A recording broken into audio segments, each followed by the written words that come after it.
अस्सलाम वालेकुम everyone, welcome back to my YouTube channel Armaan Rizvi vlog. So दोस्तों, आपको पता है मैं बाहर मुल्क में कतर में रहता हूं और आज की वीडियो बहुत ही स्पेशल होने वाली है क्योंकि आज की वीडियो में मैं आपको अपना पर्सनल एक्सपीरियंस शेयर करने वाला हूं। पिछले 2 साल से मैं बाहर मुल्क में रह रहा हूं और यहाँ पे नया बंदा जो आता है उसको क्या क्या मुश्किलात यहाँ पे झेलनी पड़ती है और जिसकी यहाँ पे फैमिली होती है उसके लिए क्या क्या बेनिफिट होता है, ओवरऑल आज की वीडियो में मैं आपको बताने वाला हूँ। स्पेशली जो लोग नए बाहर आने वाले हैं या आना चाहते हैं तो उनके लिए भी ये वीडियो है। तो वो वीडियो स्किप मत करिएगा, वीडियो पूरी जरूर देखिएगा। अगर वीडियो स्किप करेंगे तो आप मिस कर देंगे कि बाहर आने से पहले क्या क्या चीजें आपको मालूम होनी चाहिए। वो सब मैं आज की वीडियो में आपको बताऊंगा।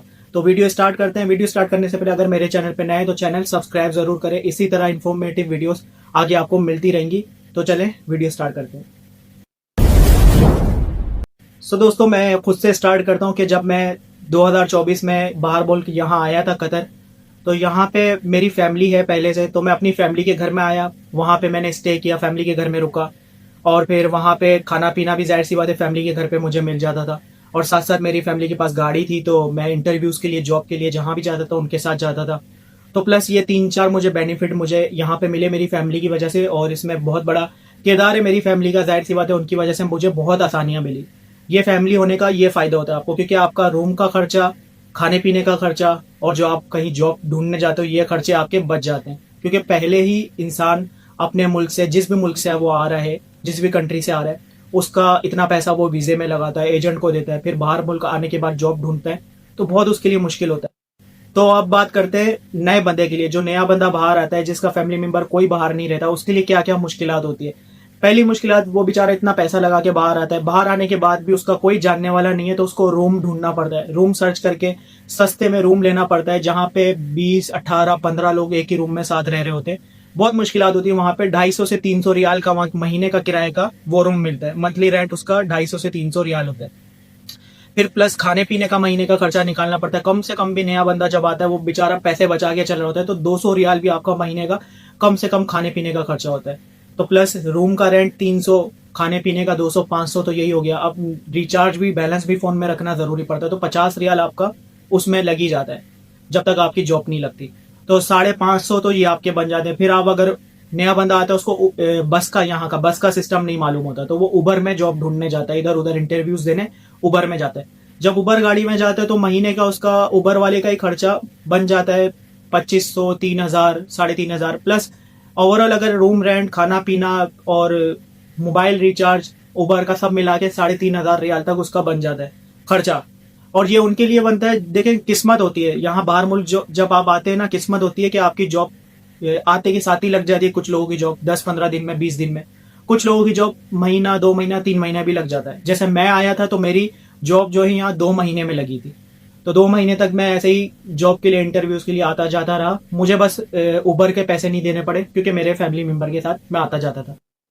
तो अब बात करते हैं, जब आप बाहर मुल्क आते हैं, आप रूम रेंट पे रहते हैं खुद के खर्चे पे, तो वहां भी बहुत मुश्किलात होती है। क्योंकि जो आपके साथ रूम रेंट पे रहते हैं लोग, वो जो है बहुत ज्यादा, मतलब कॉपरेट बहुत कम करते हैं आपके साथ। क्योंकि अगर किसी ने एसी तेज चलाया हो सर्दियों में, तो आप एसी कम नहीं करवा सकते। कोई पुराना बंदा हो, वो जो चीज बोलता है उसी के उस पर सब चीज रूम में चलती है।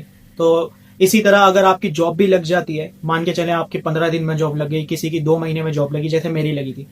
तो जब आप जॉब लगती है तो स्पेशली यहाँ पे ज्यादातर ना कंपनीज आपको रिहाइश देती है, रूम देती है। तो आप जब वहां जाके रहते हैं तो वहां पे एक रूम में 4-5 लोग होते हैं। जैसे ये वीडियो आप देख रहे होंगे, यहाँ पे ना मेरे साथ और भी रूममेट्स रहते थे।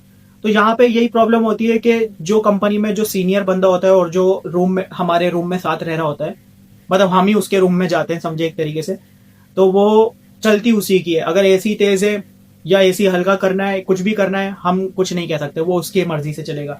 कोई सोते हुए घराटे ले रहा है तो उसको आधी रात को नींद में से उठा देते हैं, भाई कि हमारी नींद खराब हो रही है। लेकिन अगर कोई सीनियर यही चीज कर रहा है तो कोई कुछ बोल नहीं सकता। तो इसी तरह खाने पीने में या कुछ भी किचन में कुछ करना हो, तो अगर आप कुछ बना रहे हो, अगर कोई सीनियर बनाने आ गया हो, वो घंटा लगा रहा है एक चीज बनाने में, तो आप कुछ नहीं बोल सकते। ये मुश्किलात झेलनी पड़ती है, मैंने भी झेली भाई। तो अभी तो मैं सिंगल रहता हूँ, अकेला रहता हूँ, तो ये चीज मुश्किलात होती है। कंपनी में जॉब लगने के बाद आपको बहुत से बेनिफिट मिलते हैं कंपनीज में। जैसे रूम तो आपको मिल जाता है, बहुत सी कंपनी खाना पीना भी देती है और बहुत सी कंपनी खाना पीना नहीं भी देती। और अगर आपका जॉब का डिस्टेंस हो रूम से, तो बहुत सी कंपनी पिक एंड ड्रॉप देती है और आपको पैदल भी काफी जगह पे जाना पड़ता है जहाँ पे जॉब आपकी लगती है। तो ये होता है ओवरऑल नए बंदे का, और जो बंदा बाहर आता है उसके लिए ये सब मुश्किलात होती है, चाहे उसकी फैमिली भी हो चाहे उसकी फैमिली ना भी हो। जिसकी फैमिली होती है उसको जब तक वो फैमिली के घर में सही है, जब उसकी जॉब लग जाती है, अब लगे वहां पे एक ही रूम में बहुत से लोग रहते हो तो मुश्किलात होती है। मेरे साथ रूम में 4 लोग रहते थे। तो चलिए मैं अब आपको बताता हूँ कि आप अगर 4-5 लोगों के साथ एक रूम में रहते हो जॉब लगने के बाद, और खाना पीना उसमें आपको मंथली अपना रिचार्ज वगैरह का खर्चा जो आपका होता है वो कितना होता है, और अगर आप सिंगल रहते हो, अकेले रहते हो, तो आपका मंथली खाने पीने का रिचार्ज का खर्चा कितना होता है ये बताता हूँ। तो सबसे पहले मैं आपको सिंगल बता दूं, जैसे मैं हूं, मैं अकेला रहता हूँ, सिंगल रहता हूँ, तो मेरा यहाँ पे मंथली खाने पीने का खर्चा 250 से 300 रियाल मेरा फूड सब्जी वगैरह में हो जाता है। रिचार्ज मेरा 50 रियाल का हो जाता है, 350 मेरा इसमें खर्चा हो जाता है। बाकी रोज का 5-6-10 रियाल ऐसा खर्च होता है, तो मेरा मंथली 400 से 450 रियाल रूम में हो जाता है। बाकी रूम कंपनी का है, खाना पीना मेरा अपना है, तो यहाँ पे 450 रियाल में मेरा सिंगल बंदे का गुजारा हो जाता है। अब बात करते हैं ज्वाइनिंग रूम की, जहाँ पे और भी लोग आपके साथ रहते हैं। और ज्वाइनिंग रूम में कुछ मुश्किलात भी है तो कुछ फायदा भी है, पैसे का फायदा है स्पेशली। जैसे अगर आप किसी के साथ खाना पीना अपना शेयर करते हो तो मंथली, जैसे मैंने आपको बताया, 250 से 300 रियाल मेरा मंथली खाने पीने का खर्चा आ जाता है। अगर आप किसी के साथ शेयर करते हो आपका 250 या 200 180 रियाल में भी खाने पीने का गुजारा हो जाता है ज्वाइनिंग में। और फिर रूम में आपका मोबाइल रिचार्ज 50 रियाल मिनिमम हो जाता है। 250 का अगर आपका सिंगल अच्छे से अच्छा खा के भी होता है ज्वाइनिंग में, तो आपका 50 रियाल का रिचार्ज 300 रियाल हो गया। अगर आपके रूम में नेट लगा हुआ है, वाईफाई लगा हुआ है, तो आप पर बंदा 30-30 रियाल भी अगर देते हैं, 120 रियाल का नेट यहाँ पे हो जाता है इजीली। तो आपका 250 रियाल खाने का हो गया, 50 रियाल रिचार्ज का हो गया, और 30 रियाल आपका इंटरनेट का हो गया, तो हो गया 330 रियाल। और उसमें ये भी आपको मैं अच्छे से अच्छा बता रहा हूँ, ज्वाइनिंग में अच्छे से अच्छा खा पी के इतना में आपका अच्छे से अच्छा खाने पीने के बाद इतना खर्चा बनता है। और अगर आप रोज का चाय पानी बाहर पीते हो तो ओवरऑल 400, 350, 300 में भी लोग कर लेते हैं। तो ये है ज्वाइनिंग वाले का खर्चा। तो ये थी गाइस आज की मेरी वीडियो। उम्मीद करता हूँ वीडियो आपको अच्छी लगी होगी, और स्पेशली जो लोग बाहर आना चाहते हैं, कुछ मुझसे पूछना चाहते हैं, अगर मेरी वीडियो देख रहे हैं तो कमेंट में आप पूछ सकते हैं, मैं आपको जरूर उसका रिप्लाई करूंगा। और कुछ जानना चाहते हैं बाहर से रिलेटेड, जॉब से रिलेटेड, तो वो जरूर आप कमेंट में करें, मुझे मालूम होगा तो मैं जरूर आपसे शेयर करूंगा। और इसी तरह जो भी एक्सपीरियंस है बाहर मुल्क में, किस तरह सर्वाइव करते हैं, क्या क्या खर्चा होता है, क्या क्या मुश्किलात होती है, ये सब कुछ मैं आपसे आगे की वीडियोस में शेयर करता रहूंगा। मेरे चैनल पर नए हैं तो आप चैनल सब्सक्राइब जरूर करें, बेल आइकॉन जरूर प्रेस करें, ताकि नई वीडियो जब भी मैं अपलोड करूं तो उसकी नोटिफिकेशन आपके पास फौरन से आ जाए। और अब जाने की इजाजत चाहता हूं आप सबसे। आप सब अपना ख्याल रखें, मुझे दुआ में याद रखें, मैं भी आप सबको दुआ में याद रखता हूँ। अल्लाह हाफिज।